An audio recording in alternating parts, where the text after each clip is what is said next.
بگویم که ای نامداران من، چنان چون گرامی تن و جان من، به بیهوده از شهریار زمین مدارید خشم و مدارید کین، به گیتی مدارید چندین امید، نگر تا چه بد کرد با جمشید.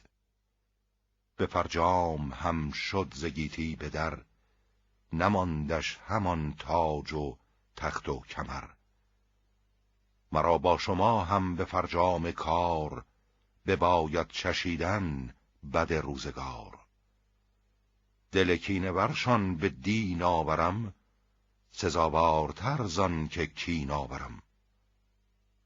بدو گفت شاه ای خردمند پور، برادر همی رزم جوید تو سور.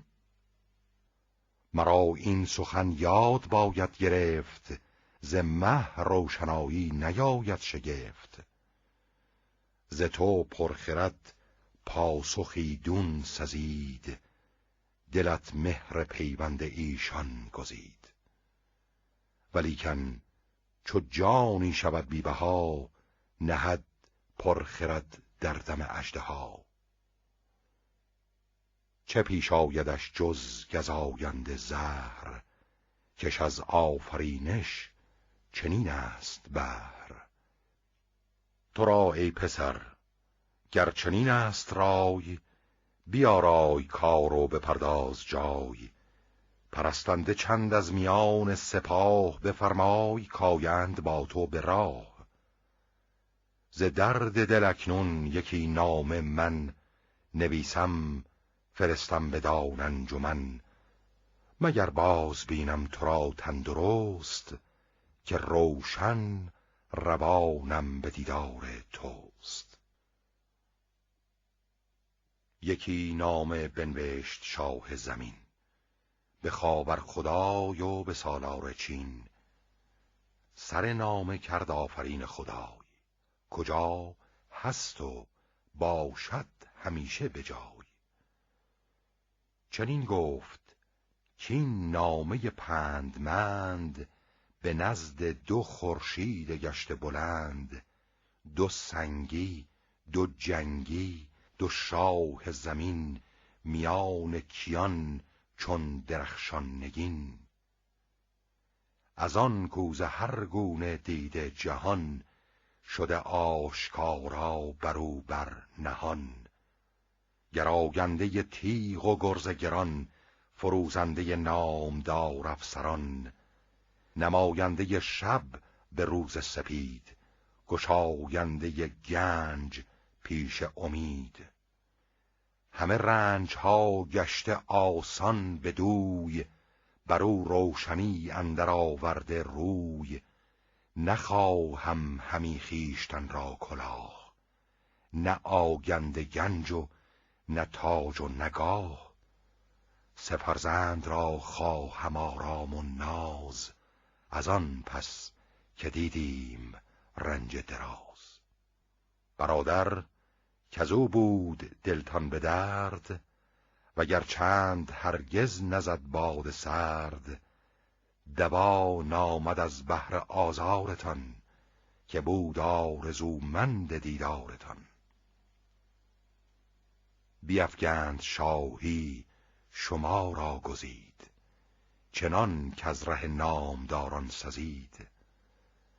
ز تخت اندر آمد به زین برنشست، برفت و میان بندگی را ببست. بدان کو به سال از شما کهتر است، نوازیدن کهتر اندر خور است. گرامیش دارید و نوشه خورید، چو پرورده شد تن روان پرورید. چو از بودنش بگذرد روز چند، فرستید با زیمنش ارجمند. نهادند بر نامه بر مهر شاه، ز ایوان بر ایرج گزین کرد راه. بشد با تنی چند برنا و پیر، چنان چون بود راه را ناگزیر. چو تنگ اندر آمد به نزدیکشان، نبود آگه از رای تاریکشان. پذیره شدندش به آیین خویش، سپه سر به سر باز بردند پیش، چو دیدند روی برادر به مهر یکی تازه تر برگشادند چهر. دو پرخاش جوی با یکی نیک خوی، گرفتند پرسش نه بر آرزوی. دو دل پر ز کینه یکی دل به جای، برفتند هر سه به پرده سرای. به ایرج نگه کرد یک سر سپاه، که او بد سزاوار تخت و کلاه. بیارامشان شد دل از مهر او، دل از مهر و دیده پر از چهر او. سپاه پراگنده شد جفت جفت، همه نام ایرج بودن در نهفت. که هست این سزاوار شاهنشهی، جز این را نزیبد کلاه مهی. به لشکر نگه کرد سلم از کران، سرش گشت از کار لشکر گران.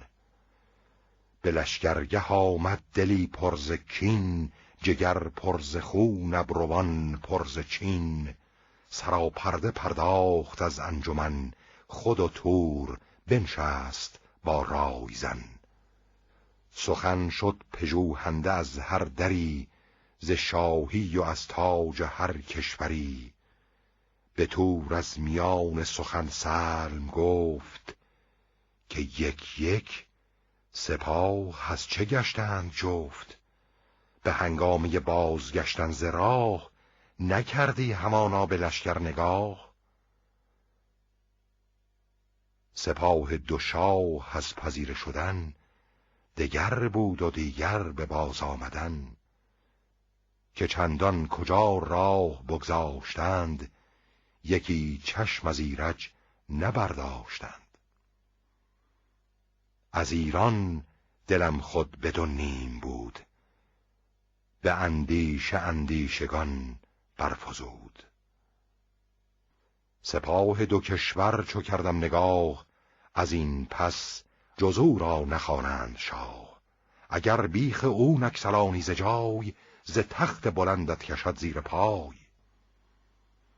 بر این گونه از جای برخاستند، همه شب همی چاره آراستند. چو برداشت پرده ز پیش آفتاب، سپیده برآمد به پالود خواب. دو بیهوده را دل بدان کار گرم، که دیده بشویند هر دو ز شرم. برفتند هر دو گرازان ز جای، نهادند سر سوی پرده سرای. چو از خیمه ایرج به ره بنگرید، پر از مهر دل پیش ایشان دوید. برفتند با او به خیمه درون، سخن بیشتر بر چرا رفت و چون. بدو گفت تور ار تو از ما کهی، چرا بر نهادی کلاه مهی. تو را باید ایران و تخت کیان، مرا بر در ترک بسته میان. برادر که مهتر به خاور به رنج، به سر بر تو را افسر و زیر گنج. چنین بخششی کان جهانجوی کرد، همه سوی کهتر پسر روی کرد. نه تاج کیان مانم اکنون، نه گاه، نه نام بزرگی، نه ایران سپاه. چو از تور بشنید ایرج سخن، یکی پاکتر پاسخ افگند بن. بدو گفت کی مهتر کام جوی، اگر کام دل خواهی آرام جوی. من ایران نخواهم نه خاور نه چین، نه شاهی نه گسترده روی زمین. بزرگی که فرجام او تیرگیست، بران مهتری بر بباید گریست. سپهر بلند در کشد زین تو، سرانجام خشت است بالین تو.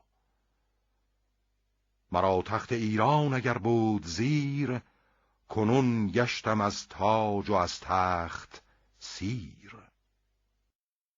سپردم شما را کلاه و نگین، بدین روی با من مدارید کین.